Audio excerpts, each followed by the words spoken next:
गोट farming एक ऐसा व्यवसाय है जो पारंपरिक होते हुए भी आधुनिक कृषि और पशुपालन के क्षेत्र में नए अवसरों का द्वार खोल रहा है। भारत जैसे कृषि प्रधान देश में यह न केवल ग्रामीण आजीविका का एक सशक्त माध्यम है, बल्कि स्वरोजगार और महिला सशक्तिकरण के लिए भी एक प्रभावी विकल्प बन चुका है। इस व्यवसाय में गोट को मुख्य रूप से मांस, दूध और ऑर्गेनिक खाद और कुछ नस्लों में ऊन के लिए पाला जाता है। सफल गोट फार्मिंग के लिए बकरियों की नस्ल चयन, पोषण, स्वास्थ्य देखभाल और प्रजनन जैसी महत्वपूर्ण पहलुओं का समुचित ध्यान रखना आवश्यक होता है, जिससे उत्पाद की गुणवत्ता और मात्रा दोनों सुनिश्चित की जा सके। गोट फार्मिंग की सबसे बड़ी विशेषता यह है कि यह देश के लगभग हर जलवायु क्षेत्र में आसानी से अपनाई जा सकती है। साथ ही यह व्यवसाय कम निवेश, सीमित संसाधनों और लो रिस्क के साथ शुरू किया जा सकता है। यही कारण है कि ये आज युवाओं, किसानों और महिला उद्यमियों के लिए एक लाभकारी और टिकाऊ विकल्प बनकर उभर रहा है। तो यदि आप भी इस क्षेत्र में कदम रखने की योजना बना रहे हैं, तो यह वीडियो आपके लिए है। इसे अंत तक जरूर देखें, क्योंकि इसमें हम बताएंगे गोट फार्मिंग व्यवसाय से जुड़ी हर जरूरी जानकारी।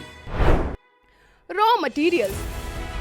गोट फार्मिंग बिजनेस शुरू करने के लिए जिन रॉ मटेरियल्स की आवश्यकता होती है वो हैं goat feed, medicines and vaccines and water, machines and equipment. Goat farming business में इस्तेमाल होने वाले जरूरी मशीन्स एंड इक्विपमेंट कुछ इस प्रकार हैं: fodder cutter machine, water tank and pump set, goat weighing scale and miscellaneous assets. Process to start goat farming. Bharat में गोट फार्मिंग व्यवसाय शुरू करने की प्रक्रिया एक सुव्यवस्थित योजना और उचित प्रबंधन पर आधारित होती है। सबसे पहले उपयुक्त स्थान का चयन किया जाता है, जहां जल निकासी की अच्छी व्यवस्था हो, पर्यावरण स्वच्छ हो और इसके बाद बकरियों के रहने के लिए एक सुरक्षित, हवादार और बारिश से सुरक्षित बाड़े का निर्माण किया जाता है। आमतौर पर यह बाड़ा जमीन से ऊंचा बनाया जाता है, ताकि अंदर सफाई आसानी से हो सके और बीमारियों का खतरा कम हो। नस्ल चयन गोट फार्मिंग की सफलता के लिए अत्यंत महत्वपूर्ण होता है। इसके लिए स्थानीय जलवायु और उद्देश्य यानी दूध उत्पादन, मांस या प्रजनन को ध्यान में रखते हुए सिरोही, जमुनापरी, बीटल जैसी अच्छी नस्लें चुनी जाती हैं। बकरियों को संतुलित पोषण देने के लिए हरा चारा जैसे बरसीम, नेपियर घास और सूखा चारा जैसे भूसा, गेहूं की भूसी के साथ साथ खनिज मिश्रण और दाने का प्रबंध किया जाता है।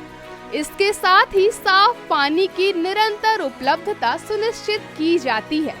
आमतौर पर प्रजनन के लिए प्राकृतिक विधि अपनाई जाती है, जिसमें समय पर टीकाकरण, कृमिनाशक दवाओं का सेवन और उचित सफाई शामिल होती है। बकरियों के स्वास्थ्य की निगरानी के लिए नियमित रूप से पशु चिकित्सक से जांच कराई जाती है। एक बार जब बकरियां प्रजनन योग्य या बिक्री के लिए तैयार हो जाती हैं, तो उनके मार्केटिंग की योजना बनाई जाती है। इसके लिए स्थानीय मंडियों, मास प्रोसेसिंग यूनिट्स या डेयरियों से संपर्क किया जाता है। व्यवसाय के विकास के साथ साथ सरकार की पशुपालन योजनाओं और अनुदानों का लाभ लेना भी सहायक हो सकता है। यदि सही तरीके से योजना और प्रबंधन किया जाए, तो गोट फार्मिंग व्यवसाय ग्रामीण और अर्ध शहरी क्षेत्रों में एक लाभकारी उद्यम सिद्ध हो सकता है। गोट फार्मिंग बिजनेस शुरू करने के लिए आपको आवश्यकता होगी अप्रोक्स 2000 से 2500 स्क्वायर फीट एरिया, लगभग 2 से 3 किलोवाट पावर कनेक्शन, और 2 से 3 मैन पावर की।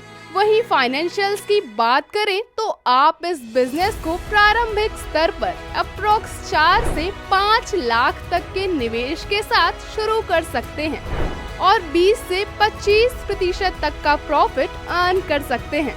तो अगर आपके मन में भी अपना व्यवसाय शुरू करने की इच्छा जागृत हुई हो और आप भी अपना कारोबार शुरू करना चाहते हैं, लेकिन आपके पास निवेश के लिए धन की कमी है, तो आप सरकार द्वारा चलाई जा रही PMEGP योजना का लाभ उठा सकते हैं। 20 लाख तक सर्विस सेक्टर और 50 लाख तक मैन्युफैक्चरिंग सेक्टर की लागत के प्रोजेक्ट इस योजना के अंतर्गत आते हैं। साथ ही आपके वर्ग के अनुसार सब्सिडी भी प्रदान करने का प्रावधान है। अगर आपको यह वीडियो पसंद आया हो तो वीडियो को लाइक और चैनल को सब्सक्राइब करना ना भूलें और ऐसे ही शानदार बिजनेस आइडियाज के लिए उद्यमी ऐप को अभी डाउनलोड करें और विजिट करें उद्यमी इंडिया की आधिकारिक वेबसाइट www.udyami.org.in पर। बिजनेस से संबंधित किसी भी जानकारी के लिए आप हमारे कॉन्टैक्ट नंबर 7526 000 444 पर भी संपर्क कर सकते हैं।